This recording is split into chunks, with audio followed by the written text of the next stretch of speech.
أفبهذا الحديث أنتم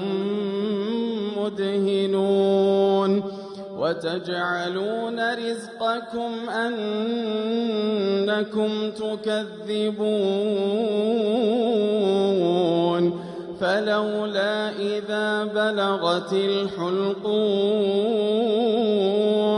وأنتم حينئذ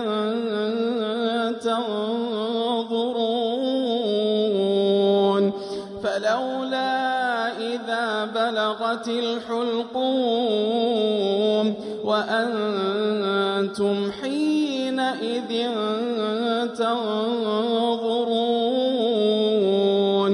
ونحن أقرب إليه منكم ولكن لا تبصرون فلولا إن كنتم غير مدينين ترجعونها إن كنتم صادقين فأما إن كان من المقربين فروح وريحان وجنة نعيم وأما إن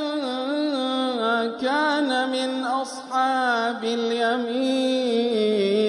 فسلام لك من أصحاب اليمين وأما إن